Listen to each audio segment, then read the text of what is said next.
Welcome to Resilient Love Podcast. Join hosts Quinton and Breonna as they discuss tips on love, life, and business. Let's get into this next episode.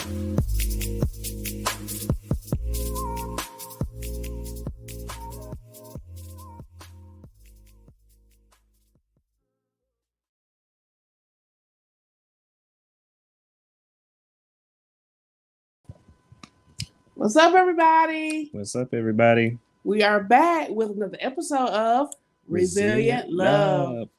Yes, guys, we are feeling really good. We hope that you guys are feeling good and you have enjoyed the episodes that you've been listening to thus far. So, as we like to start our episodes, Q is a little quiet. What's going on, Q? We got to do our check-in, so let's check in. How are you doing, Q? I'm doing. This has been a challenging episode, so I am really praying. Technical difficulties. God knows this got to be a good episode. You know how sometimes the worst, everything happens that you don't expect, and it's like, oh snap, we struggled on that. So that's what I'm hoping for today. Yeah, he's hoping for a great outcome, and so am I. And I think that it's going to be a great outcome because God is good. So before we go into the quote of the day, how are you doing today? You didn't answer. I'm feeling wonderful. I am just ecstatic and excited about this opportunity. Is that the face you put on for work, or are you telling the truth? I'm being very honest. Okay. Very honest. You know how you put your face on for work. Mm-hmm. Yeah, for sure. Ladies, we know when you put your makeup on, that's your face. But I'm talking about that face. How you doing this morning? Good morning. Good morning. Yes, that's right. So yeah, you guys can catch a little glimpse of how it is right before you record. That's why this episode is called Say I Do Again. Say it again. But before we get into the episode and our quote of the day, what is your success moment or your big moment? Well, I forgot. What did I call that? Oh my goodness. What would we call the segment? Oh my God. I can't remember. So you saying the highlight? Yeah, highlight, shout out, highlight. Woo! There you go, teamwork. All right. So what's your Say shout out? I do again. What's your shout out highlight for this episode? For this episode, resilience. Surprisingly enough. Okay. The resilience to actually push through and still record it. Okay. The shout out highlight for me is honestly the same. You guys don't know what time it is and we won't disclose that, but just know it's a late recording. But we are determined to be resilient. Okay? This is Resilient Love, and we are determined to be resilient and keep our word for these episodes to be released. So to God be the glory. So let's get into our quote of the day. And it's from a person by the name of Mignon, if I'm saying that right, McLaughlin. And the quote says, a successful marriage requires falling in love many times, always with the same person. Let's repeat. A successful marriage requires falling in love many times, always with the same person. Say the last part. Hold on. I got to do it churchy style. Always with the same person. So, yes, when you walk down that aisle and you received your bride and you saw your groom, you were saying in that moment, I'm going to be committed to you, to this, to us, every time. Unknowingly, not knowing what it looks like behind closed doors. Not knowing the real outcome of that yes. Your yes has some highs and lows attached to it. Your yes is not just a yes to your spouse. It's a yes to whatever God has ordained for your path in this partnership. And it's a flip to that.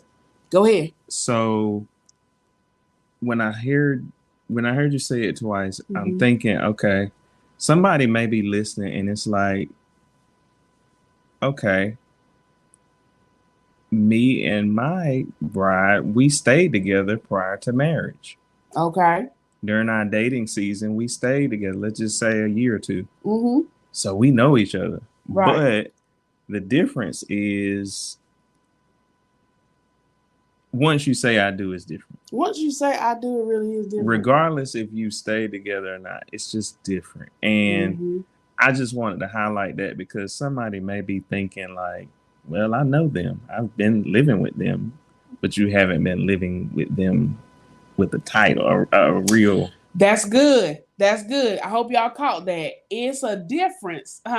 You know, sometimes you'll see videos on social media, what have you, and it will be like a clip or a little skit of what is it like before you said I do and what is it like after. And if you guys have seen the video I'm talking about, and we're going to try to tag it in our show notes, but the video is essentially a man and a woman, right? When you're dating, it's like you're trying to be cute. You don't want to, pass gas, or, you don't want to come off undignified. The real version. The real you. But then once you get married, it's like, you're going in the bathroom on the person and you fixing your makeup while he, So you get my point. I think that's what the definition of evolving, and that's the definition of getting comfortable, and that is also going into what God calls becoming one. And I know that you might say, well, how did you tag that into that? Well, when you become one, it's a unified front. It's a synchronization that happens where I know how to finish your sentence. I know what you need without you saying what you need. I was in the prayer room and God revealed XYZ. That's what becoming one flesh really means. Like earlier when we were walking and I finished your sentence. Yeah. What's love got to do with it? Love has a lot to do with it. For God so loved the world that he gave his only begotten son, whosoever believeth in him shall not perish but have everlasting life.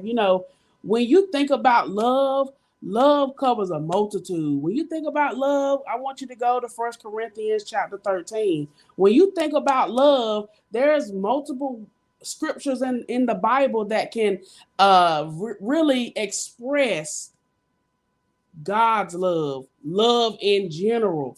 And so in this episode, we're going to be discussing our previous weekend activities and just the revelation and just what we have come to think of when we talk about saying I do again. So Q, you want to start us off with the podcast episode we were on? Yes. Give me the title again. Nevertheless, not what I wanted, but what I needed. Right. All right. So I knew it in my head, but I just didn't want to get it wrong. So that's what love does. But anyway, so yeah, the book was it was a reflective moment. For us, it's going to be 5 years on July. I'm just playing. I know the date. July 6th. I was like, hold on, now I gotta cut this recording off. No. They gonna get it all tonight. Night, day, whatever it is right now. Go ahead. But yeah, so it was a very reflective book, a very reflective moment. Just kind of going through where we started, where we've been, and where we are. And I just love the fact that it highlighted biblical principle, biblical scripture, but also operating in biblical principles in marriage when it's the highs, the lows, and the in-betweens. Yep. it was just a very phenomenal book and a conversation. Mm-hmm. And the episode that we were discussing with you guys is from The Unknown Preacher. If you guys have not checked out The Unknown Preacher LA, please make sure you check our description box. We'll have the link to the specific episode we're talking about, but make sure you go back and listen to the rest. But we were guest hosts, so we were assisting The Unknown Preacher. But as Quinton was sharing, you know, being able to talk to the author of the book, Minister Tony Scott, and his beautiful wife, just being able to discuss the ins and outs of that book. And we're going to give you guys a snippet, but we want you guys to go to Amazon and either get it on Kindle or get the paperback.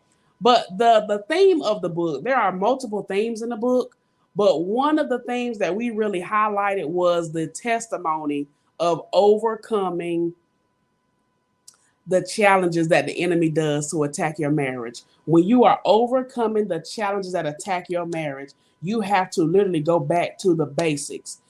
When I say go back to the basics, I'm saying go back to prayer. Go back to the day you said you proposed, the day you walked down the aisle and said, I do. All of those moments when the enemy comes in to attack your partnership, your union, the husband and the wife, you really got to understand that the enemy has 3 tactics: to kill, to steal, and to destroy. And he's going to come at you any way he can to fulfill his master plan. But we thank God that we serve the one who has the ultimate plan and has our life in his hands. That's Christ Jesus. So in that book, you're going to see multiple themes of the author sharing his personal testimony, his background, and then how a major spiritual attack hit his marriage. Mm-hmm. But here's one thing that I really want to also highlight too. He said, I brought on the attack. Talk about that, Q. That when he shared the attack part. Oh, so when he said he opened that door. You're right. So that's basically the point. Just how taking ownership, and, you know, even though you're married, I think it was wandering eyes. Mm-hmm. So it was like wandering eyes, you know, it wasn't even, I even to the point when people hear that, they automatically think like sexual. Right. But his point of view was, it wasn't even sexual. It was just intellect, you know, just the mind, how you think, not just the outer, but the inner. And he knew what he liked, but he also had to come to terms with, I just opened the door. And one of the other things about open doors is that he pointed out was like, anything can be an open door. Yeah. Anything for anybody. And everybody's vices are different. Right. Break that down. So what appeals to you may not appeal to the next person. But either way, it opens a door. Come on. It opens your door. So essentially, you have to just have discernment. Yeah. Have discernment in all you do, where you are, your environment. And sometimes you may just need to remove yourself or remove that thing. Sometimes that thing, one of the things that he pointed out was, sometimes the thing is the phone. You know, we have immediate access to everything now on our phone. Right. We can see people we used to be hanging out with, people we went to school with. I mean, we get to see, oh my God, you know, everything is so immediate and accessible. Yeah. And you got to think, because of that, you're not really getting all the authentic version, meaning that most people you see on Instagram, Facebook, XYZ, this is their best. They're putting on their best version. Kind of like what we talked about earlier. When you dating, you're going to give that person your absolute best. Right. But it's going to take that prayer and discernment, and of course, spending time to learn the person, which is why prior to saying I do, even though we're going to get to our topic of say I do again, but we're leading up into it. But prior to that, you also got to get back to the basics with God.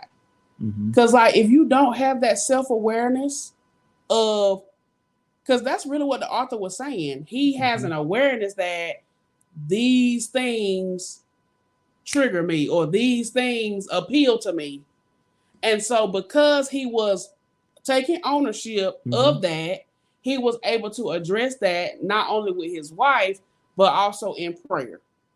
So that's what I'm saying. As an individual, you have to know, oh, this is a stumbling block for me. Or just a pure trigger. For example. A trigger, yeah. I won't say his name, but somebody that comes to mind right now, very influential guy, but he states that, you know, recovering from certain things and a lifestyle that was just derailing down with drugs, sex, XYZ, there's just certain environments he's not going to be in. Right. And I think that's a discernment level and a maturity level. For some people, they can, let's just take, for example, someone that used to be on drugs heavy in the street life, they can go back and minister. Right. But there are some that can go back and minister at their level, but it's still ministry. So you just have to be comfortable enough with yourself and be true to yourself and just say, okay, that's how much I can do. This is my cutoff. This is my cutoff, right. So I don't fall trapped back to where I used to be. Right, and you don't then open up another door. A new door. A new door, right. Because that old door done got closed, but you done went back to your old ways, so new door. The enemy like, new door. And so that's why we want to go to, speaking to our married couples, whether you're newlywed or have some years under your belt, we really want you to go back. We want you to go back. This is your reminder today to go back and say, I do. We want you to renew your vows to yourself and then renew your vows to your spouse. And you probably say, hold up, Bree, what you mean renew vows to myself? Here, I'm about to break it down for you. Quinton and I, part 2 to our weekend, that was part 1 he shared with the episode. So make sure you guys go get that book. We're going to put the book in the description. But part 2 to our weekend was we went to a wedding. And as we were listening to the minister speak to the couple and give awesome revelation of the scripture and just speaking God's blessings and favor over them, it literally took me back. It took me back to July 6th. It took me back to the months leading up to July 6th. And that's why I want you guys, the very first step we want to say to the couples out there is to renew your vows with yourself. Like when you were preparing to become a wife, when you were preparing to become a husband, you did some adjustments. You did some adjustments so that you could be in the right spirit, the right headspace to receive this next level. And so sometimes when you finally get what you've been praying for, you forget what it took to get it.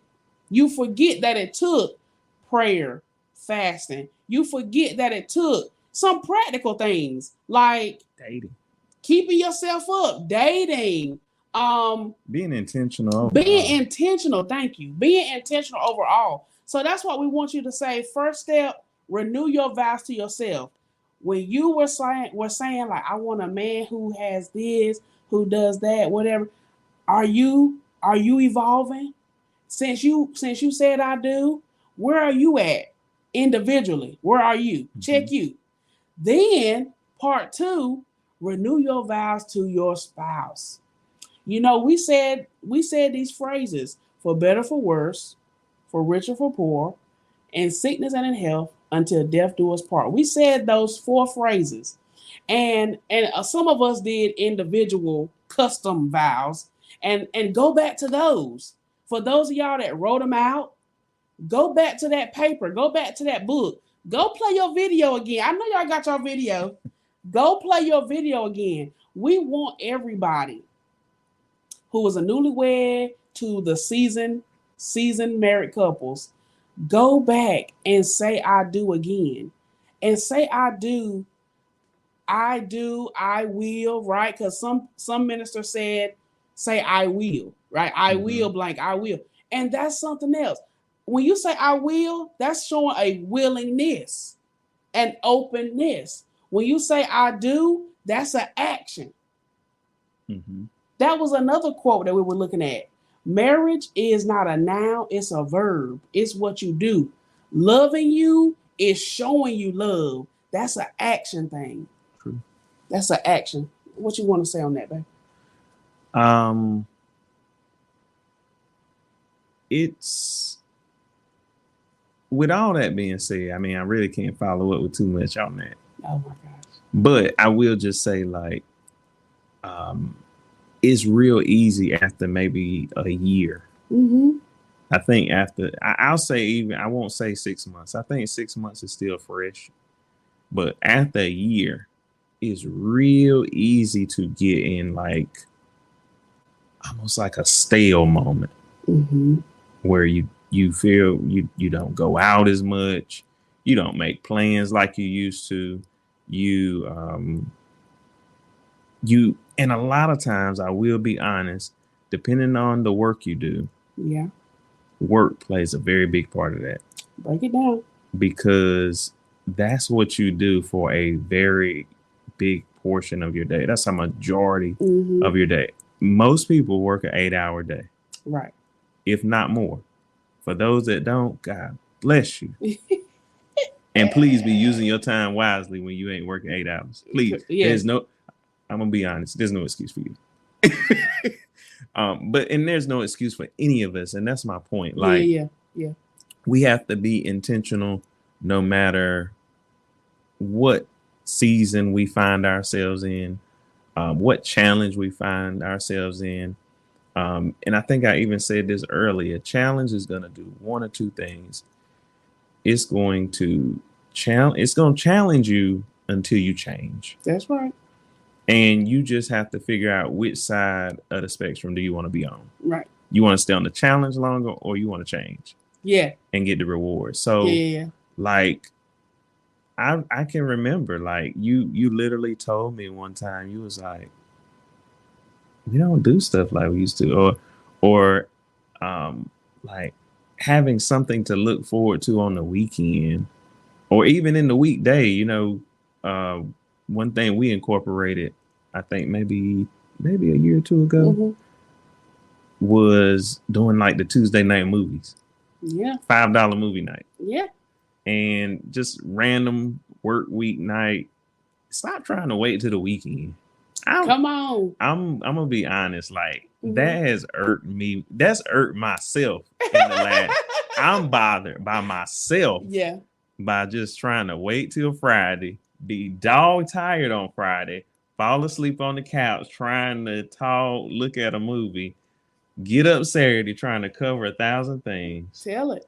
And you trying to squeeze a little event in there again. You tired again. Right. Sunday, if you go to church, you come home, you prepare for the week. Yeah. See how, like, that whole cycle, it makes you tired. Yeah. So we had to make adjustments. And we continue. To make adjustments.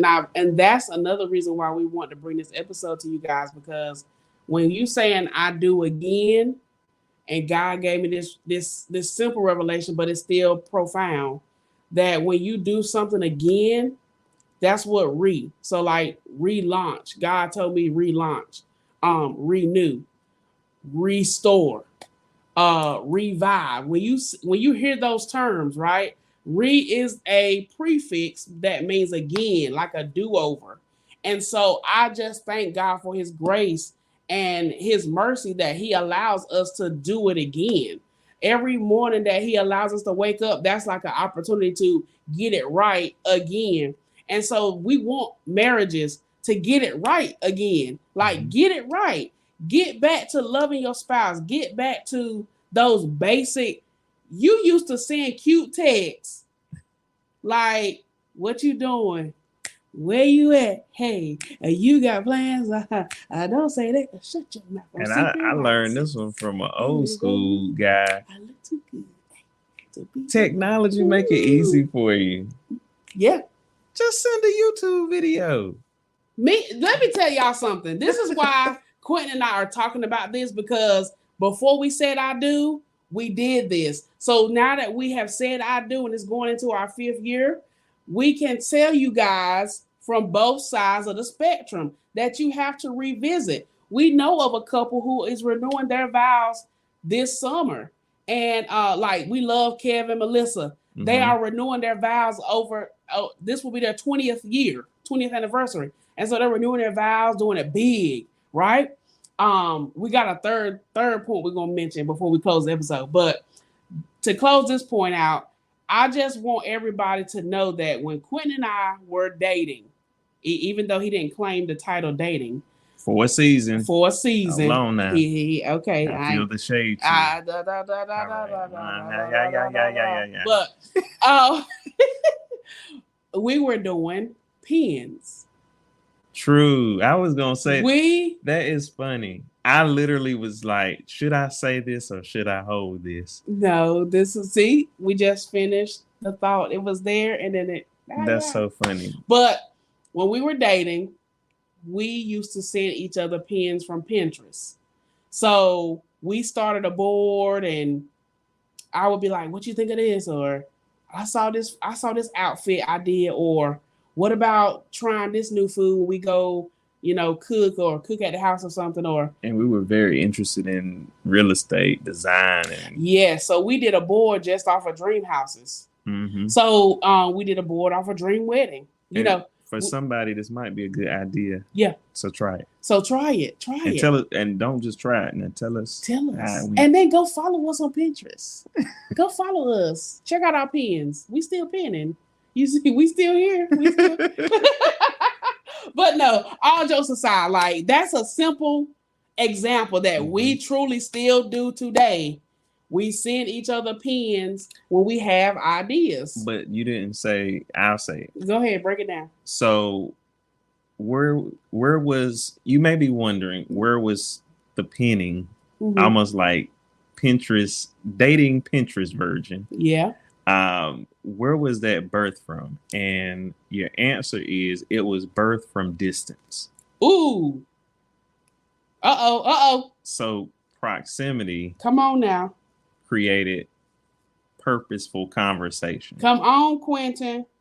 And this was at the time where Bree took an internship to Washington, D.C. or Maryland. Yeah. At DMV. Y'all know. Yeah. Yeah, for my DMV people. So she took an internship. I was in Bethesda, Maryland, at a Navy base. Mm-hmm. At the Navy base. And this is where all the colonels, the high-ups, the president would come to get his appointments there. Right. So, yeah. So this was a big deal for her. This was the first time, like, going off that far for that long. 5-month internship, yep. And it was different for me because I had kind of got used to us going out, doing stuff. And for that time period, it was just over the phone. And did we have FaceTime back then, didn't we? But we were still like Glide. It wasn't developed. Yeah. Because we were still Android life. Were we? Oh my God. Yeah, still Android life. Jeez. Ooh. Yeah. Dating was different. Yeah, it's elevated now. But yeah, so and GIFs. Pinterest, the pinning, like in a dating way, was birthed through distance. So I say that to make a point for people that are gonna be doing long distance dating. Yeah. Pursuing someone long distance. Mm-hmm. You have to be, maybe it's not Pinterest. Yeah. But you gotta get innovative. Exactly. And stay motivated to find something new. Yes. Create things. I mean, during the pandemic, everybody was so creative. And so creative. Let's not lose that, guys. Yes. So we figured out a way to make social distancing not so distant. Right. And that's what we are hoping that you guys gain from this episode, to not allow the enemy to create a wedge in your marriage, to not give him a threshold to come into a door, to be very watchful. You need to be a watchful, a watchman on the wall of your marriage. You got to be a watchman. You got to literally pray without ceasing. And this is slightly random, but go ahead. When we were talking about that, my mind fell back on there was some good stuff birthed out of the pandemic. And one was Keep Your Distance comedy. Oh yeah, Kev. We love Kev on stage. Yeah. Kev on stage. We love Kev. Just due to it was such a, like, it could be a very depressing and down time, but he was creative enough to create Keep Your Distance comedy, where it was a virtual using his virtual platform to bring comedy shows like back in the day feel like Def Comedy Jam. Yes. And I just use that as an example to say, we look forward to that. That was a monthly activity that we would do at home. And that's another thing. Some of our very close friends, we call them our brother and our sister. That is what they do. They have weekly movie nights at home. And that's what we want you guys to do. We want you guys to create practical, intentional activities that keep that sense of, that little giggle that you just heard. Keep that same energy, as the kids say. Keep that same flow. Keep that same motivation, that same intentionality, because when we get in our 40s, 50s, 60s, etc., we see these couples, these older couples coming out on social media, showing Stella still got her groove, baby. And that's the thing. We are in our 30s, early 30s. And so we are advocating, especially for the ones coming behind us that may be younger. And then, of course, the older ones who may find love at an older age, keep the same intentionality it took to date the person. Keep that same focus. Date them for life. You married for life, but date them for life. That same energy. So when we say I do again, that's what we're saying. Get back to the basics again. Like, renew the vow to yourself, renew the vow to your spouse, and make sure that you're intentional about creating an atmosphere that is conducive for the growth of the relationship. We are purpose partners. So there's a purpose in us being connected. And so we cannot lose the friendship, the love, the intimacy, the prayer time, the strategy, the practicality of like day-to-day activities.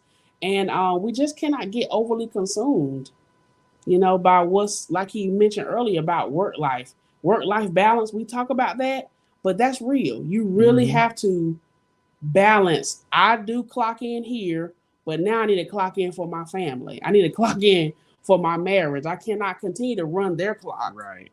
I got to clock out of that and clock into this, because this needs me. That's done. I need to go here. Yeah. And for the companies for the jobs and companies that really take that serious, and it's not just another title or just another board on their website. Yeah, I'm being a little shady, and I can be at times, but don't think if I'm shady, it is deserved. But I'm gonna show grace today. Y'all just caught a preview, okay? I've worked for some great companies overall. Overall, yeah. But I have really worked for some companies that taking part in that work-life balance, and they took it serious. Yes. Really serious. So I have a very high regard and respect for companies, organizations that take work-life balance serious, because if you're unhappy at home, it's going to be hard to be happy at work. And if you're unhappy at work, it's a struggle to be happy at home. Man, that's a good quote, Q. Gosh, that was good. I guess I done lived it, but yeah, I mean, hey, that's a real quote. When we talk about resilient love, we mean that. Mm-hmm. We mean that we walked it and are walking it. So we are coming to you guys straight, no chaser. For those of y'all that know what I mean by that. But overall, I think that we have shared some good points, and we hope that you guys have enjoyed this episode and really taken heed to our personal experiences and how we are advocating for you to take time up with yourself, with your spouse, and with your family. Because some of you all have children, and so take time to cultivate all of these areas so that they can grow. Yeah. And as we close out this episode, we hope that our transparency becomes your transformation. Woo! I need to cut this camera. All right. So this has been another episode of Resilient Love. Bye.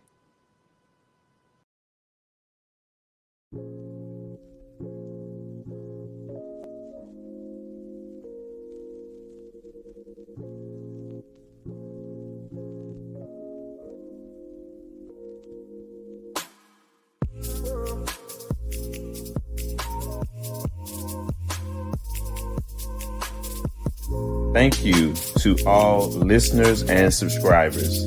Follow us on Instagram, Facebook, and YouTube. Leave us a 5-star review on Apple so that we can continue sharing resilient love. Thanks for listening.